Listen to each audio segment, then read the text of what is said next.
Hey everybody, if you're watching this, you're probably into three-wheelers, and particularly ATC 70s. Now see, this is your standard ATC 70 gas tank. See, it's got the big dent in it. It was like that when I bought the three-wheeler. Steering stop was bent down and somebody had slammed one side of the forks into it, and that's what happens. I could pull that dent, but I didn't want to use this style tank. I wanted to use the ever popular bubble tank, as a lot of people call them. This is a aftermarket. This is a replica of the little XR70 Honda mini bike gas tank. I wanted it because it's got the little rise in it, similar to the shape of that Big Red, because of what I'm doing with the 70. They look shorter. They're actually not really that short. I haven't measured end to end length, but the mounting brackets are 1 1/4 inch closer between the front bracket and that hole in the rear. So you have to make some modifications to that. But I want to talk to you about the fuel system.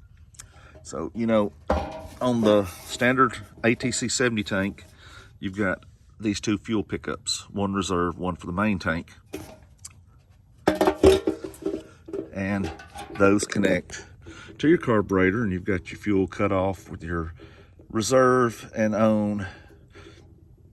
And you got two lines. Well, on the little bubble tank, try and do this one-handed while I hold the camera, you've got that one fuel outlet. So what I did first was drill that out. So I'll get back to that. So, well, let me get back here. So this connects to that. So you got a fuel outlet here and one outlet going to your carburetor. One outlet to two. So what some people have suggested is a little Y adapter to go from the bottom of the Y here, and those would be like the arms. And you know, it's going to feed, you're not really going to have a reserve. You're just, well, it says reserve on here. I'm not really sure how it worked, but I didn't want two fuel out cutoffs. I didn't want one going to two. So what I did, like I said, I drilled out that fuel outlet there. Got some 4mm stainless steel tubing. This was a washer, and I took a round file and started in the middle of that washer and worked my way out to where I could put two of these 4mm stainless tubes in there. I bent the tubes, put a 9-degree elbow on them, put them through the washer. This lower one, that's going to be your reserve. This is going to be your main. You're like, wow, that main is long. Well, it has to, you know, it's got to make up that difference right there. So, and I may not have much of a, you know, I may have less in my main tank than I normally would have, but that's all right. If it becomes an issue, I'll take it out and I'll just cut that off a little bit.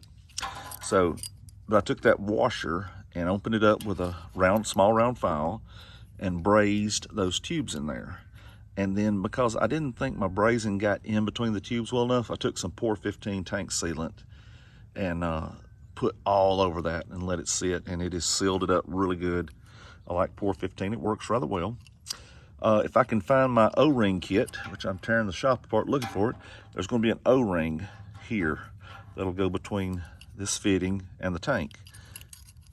Put that in there and just tighten her up. Then you got one reserve, one main to go to your carburetor.